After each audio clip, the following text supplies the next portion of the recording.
உலக மக்கள் எல்லோருக்கும் வணக்கம். இது உங்கள் அம்பிகை ஜோதிடம்.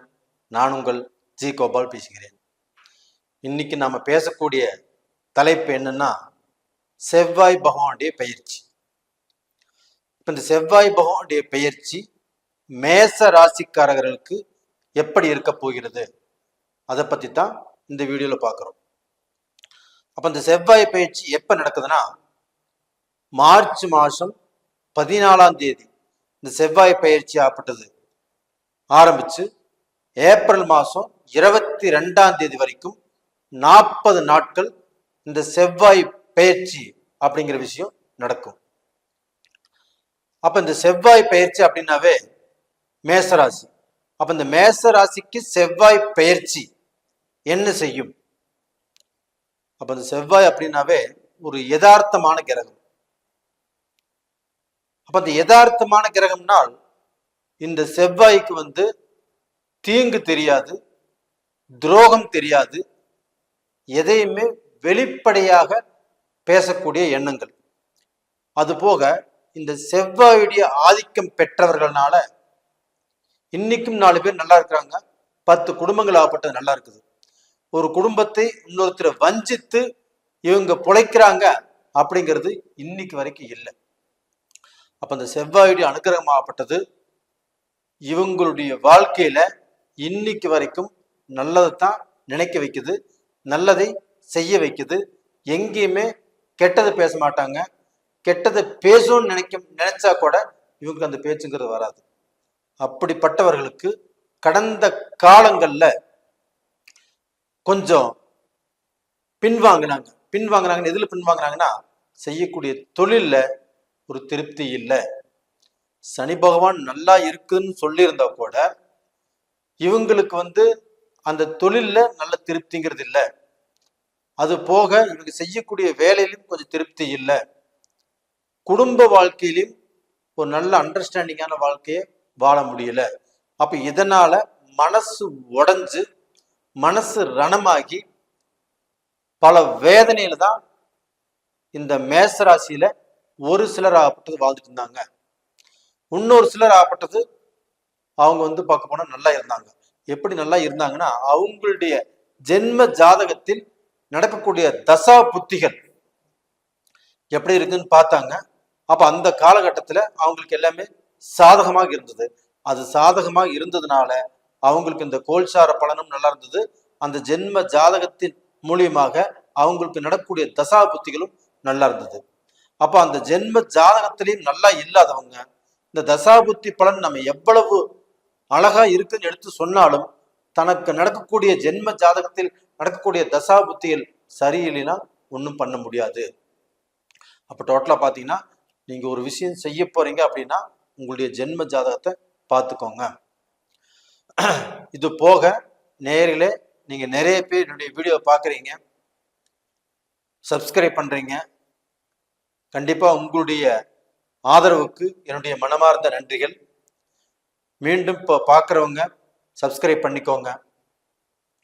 அதே சமயத்துல இந்த செவ்வாய் பகவான் ஆகப்பட்டது, இப்போ இந்த செவ்வாய் பகவான் இப்போ பயிற்சின்னு சொன்ன நான். அப்போ அந்த பயிற்சி ஆகப்பட்டது மகரத்திலிருந்து கும்பத்துக்கு பயிற்சியை வந்திருக்கிறாங்க. இந்த கும்பத்துக்கு பயிற்சியான அந்த 40 நாட்கள் மேச ராசிக்காரங்களுக்கு எப்படி இருக்கும்?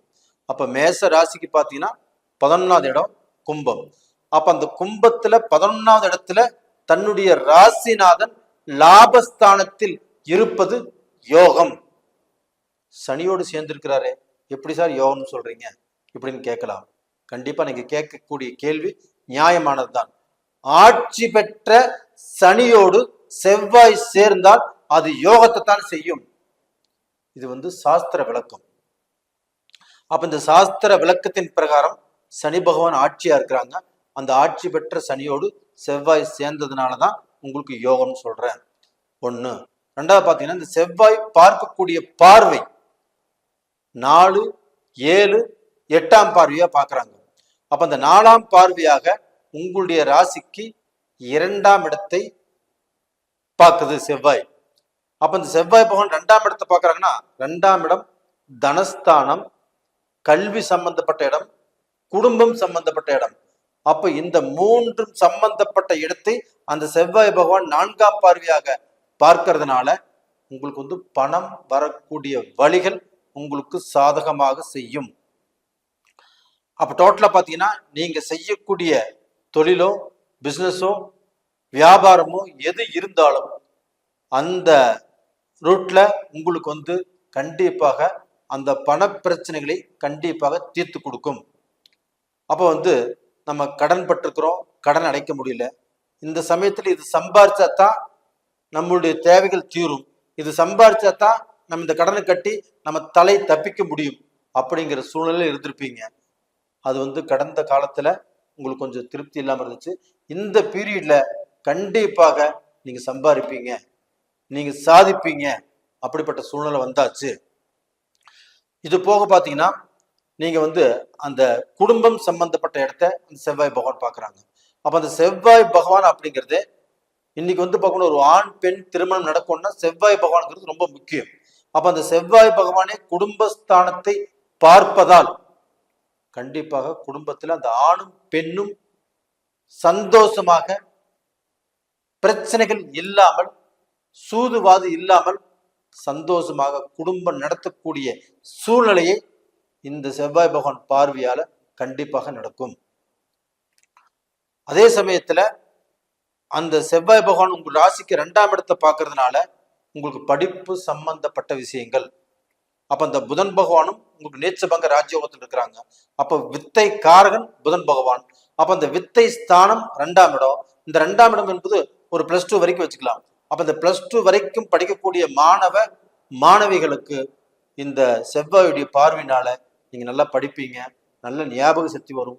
ஸ்போர்ட்ஸ்ல இருக்கிறவங்களுக்கு நல்ல திறமைகள், அந்த திறமை செயல்பட தொடங்கும். அப்ப அந்த ஸ்போர்ட்ஸ்ல நீங்க வின் பண்ணுவீங்க. அப்ப அந்த ஸ்போர்ட்ஸ்ல நம்பர் 1 வரக்கூடிய வாய்ப்புகள் உருவாகும். இது போக அந்த செவ்வாய் பகவான் ஆப்பட்டது 7ஆம் பார்வையாக உங்களுடைய ராசிக்கு 5ஆம் இடத்தை பார்க்கறாங்க. உங்களுடைய ராசி 5ஆம் இடம். இப்ப 5ஆம் இடங்கிறது என்ன? புத்திர பாக்கியஸ்தானம். அப்ப அந்த புத்திர பாக்கியஸ்தானத்தை அந்த செவ்வாய் பகவான் 5ஆம் பார்வையாக பார்க்கறதுனால கண்டிப்பாக மேச ராசியில் பிறந்த ஆண் பெண் இருபாலருக்கும் குழந்தை பாக்கியம் இல்லையே அப்படிங்கிற கவலை கண்டிப்பாக இனிமேல் இருக்காது. அப்ப அந்த குழந்தை பாக்கியத்துக்கோசரம் காத்துட்டு இருக்கிறவங்களுக்கு கண்டிப்பாக அந்த குழந்தை பாக்கியம் கிடைக்கும். அப்போ வந்து உங்களுக்கு வந்து எனக்கு குழந்தை இல்லையே அப்படிங்கிற சூழ்நிலை ஆப்பட்டது மறையும்.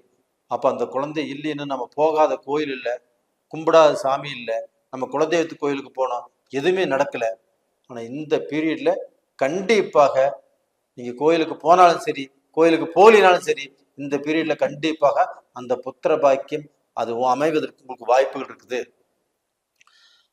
டோட்டலா பார்த்தீங்கன்னா இது 5ஆம் இடங்கிறது பூர்வீக ஸ்தானம். அப்ப அந்த பூர்வீக ஸ்தானம் அப்படின்னா உங்களுக்கு இருக்கக்கூடிய அந்த பூர்வீகம் சம்பந்தப்பட்ட பிரச்சனைகள் கண்டிப்பாக தீரும். அப்ப அந்த டாக்குமெண்ட் பிரச்சனைகள் ஆப்பட்டது தீரும்.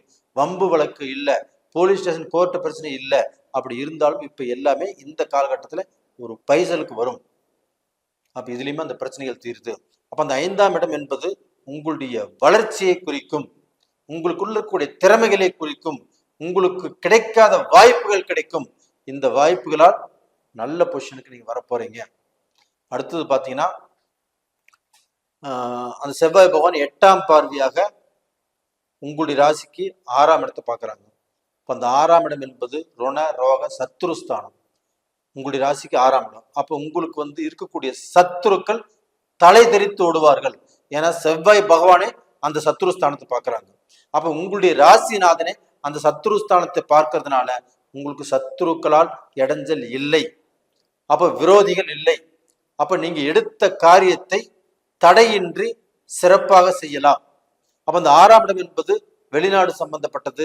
வெளிநாட்டுக்கு நீங்க போறது, விசாக்கு அப்ளை பண்றது, வெளிநாட்டுல ஒரு வேலை வாய்ப்பை எதிர்பார்க்கறது, இது எல்லாமே உங்களுக்கு நடக்கும்.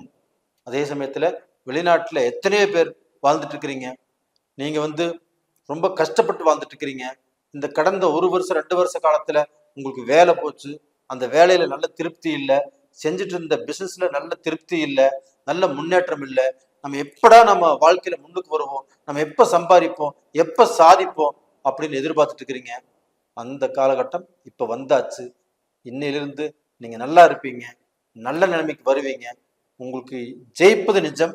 உங்க வாழ்க்கையில எந்த கஷ்டமும் இல்லாமல், கடனும் இல்லாமல், கடனை அடைத்து கஷ்டம் இல்லாத வாழ்க்கை வாழ போறீங்க.